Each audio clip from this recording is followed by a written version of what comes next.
Sexta-feira, o ministro da Saúde, Nelson Taixe, pediu demissão. É o segundo ministro em menos de um mês. O Mandetta saiu, foi demitido, e 29 dias depois de ter sido nomeado, o Taixe pede demissão. Todo mundo fala que essa demissão tem dois fatores. O primeiro, o alargamento dos serviços essenciais pelo governo, incluindo academia, salão de beleza, barbearias, coisa que o ministro ainda não achava que era a hora, porque segundo a gente percebia das declarações dele, ele era a favor de um isolamento por enquanto ainda estava se fazendo testes, estudos, enquanto isso ele era a favor do isolamento.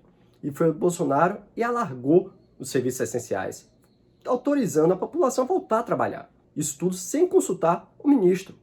O segundo fator é um fator mais técnico, médico. O governo é a favor do uso da cloroquina para paciente em estado inicial do vírus. Já o Taixe não era a favor. Falava que ainda tem que se estudar mais, verificar a eficácia melhor, ver mais estudos da cloroquina para começar a indicar. E o governo já queria fazer um protocolo de uso em pacientes iniciais. Esses dois fatores, juntos, corroboraram com a saída do ministro. Na minha singela opinião, a saída do ministro ou a manutenção dele não interferiria em nada praticamente, faticamente, porque o ministro não fez nada em 29 dias. A gente via as poucas entrevistas dele, ele perdido. O termo é esse, perdido. Ele falava em estudos, em fazer mais estudos, em testes em massa, em isolamento, mas não quarentena, em uma retomada, mas não retomada da economia, do serviço, das atividades. Ele dizia e não dizia nada. É um ministro que, para mim, estava perdido. É o melhor adjetivo que eu posso dar ao ex-ministro. Perdido. Então ele saiu, pediu demissão, não aguentou. Na minha singela opinião, acho que agora vem um ministro que corrobore com as ideias do presidente. Quais sejam o uso da cloroquina e, do outro lado, uma flexibilização dessa quarentena do isolamento. Vamos aguardar para ver. Qualquer novidade, trarei aqui no canal. E ainda na sexta-feira, o Jornal Nacional vinculou uma matéria querendo colocar em xeque a versão do presidente de que ele, naquela reunião ministerial do dia 22 de abril, teria falado da sua segurança própria, que não estava funcionando, que ele pensava em trocar a própria segurança e da família. O Jornal Nacional colocou em xeque essa versão, mostrando que algumas pessoas da segurança do presidente e da sua família, ao invés de serem punidas, sancionadas por baixa produção, foram promovidas, colocando em xeque, assim, a versão do presidente de que iria trocar porque não se sentia seguro por causa da insatisfação com a produtividade da sua segurança. A GSI, que é a responsável pela segurança do governo, do presidente e dos seus familiares, questionou, falou que as promoções foram por causa da lei, A lei manda os que eram mais antigos serem promovidos. E isso era por causa da lei, não por causa da sua produtividade. E aqui temos duas versões novamente. A gente não vai saber quem pode estar falando a verdade se não tiver acesso à gravação, ao vídeo. Porque somente com acesso ao vídeo você pode saber o contexto que estava sendo falado. E se realmente era a segurança do presidente, era a PF, e se realmente foi por causa da produtividade ou por algum fator particular. Lembrando que trocar a segurança por fator particular não configura crime de responsabilidade. Imagine eu ou você se sentindo desprotegido e tendo o direito de trocar o seu segurança. Você não iria trocar? Lógico, isso por si só não configura um crime, mas com outros fatores pode configurar crime sim. Por isso que eu defendo, tem que analisar o vídeo, tem que ser mostrado o vídeo para se tirar uma conclusão. Se era PF, se era segurança, se era produtividade ou não. Somente com a amostragem do vídeo que poderemos ver o contexto e com outras provas para saber se há responsabilidade de alguém ou não. E novas provas podem vir com o depoimento do suplente do Flávio Bolsonaro.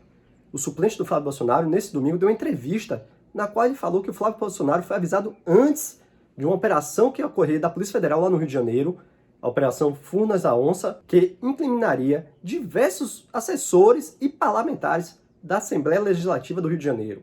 Ou seja, um delegado da Polícia Federal, que ele não soube nomear quem, teria avisado ao Flávio.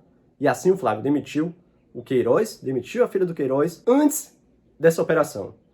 Inclusive, essa operação, segundo o relato desse suplente do Flávio Bolsonaro, o Paulo Marinho, era para ser antes do segundo turno das eleições. Mas esse delegado segurou até depois das eleições para não prejudicar o Bolsonaro. Aqui temos uma denúncia-crime.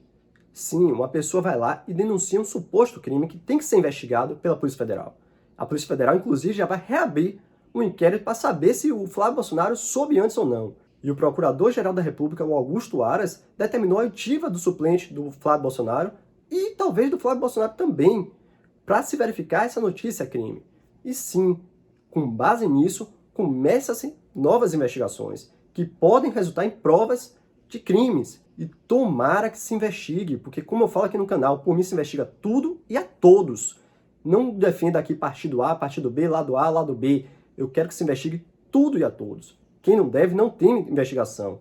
E as investigações, sim, corroboram com o combate ao crime, não importando quem seja. Se cometer um crime, que seja provado esse cometimento do crime e que seja punido.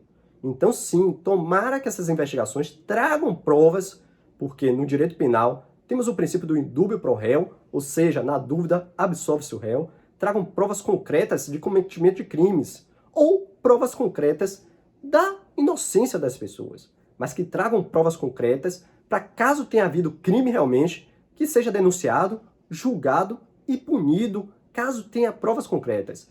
Defenda aqui, se investigue tudo e a todos, não importando se é presidente, se é filho do presidente, se é oposição, se é defesa do trabalhador, não importa quem. Cometeu um ilícito, tem que ser responsabilizado. Até porque o artigo 5º da Constituição preconiza que todos são iguais perante a lei, não importando se é homem ou mulher, e não importa sua condição financeira, seu cargo político, sua orientação política, nada disso. Cometeu ilícito, que responda. Mas essa é só minha singela opinião. Para mais vídeos, se inscreve no canal. Aqui é vida todo dia. Se você gostou, deixe seu like, compartilhe esse vídeo, por favor. Ajude o nosso canal a crescer. E não se esqueça, assista esse vídeo aqui, e até o próximo vídeo.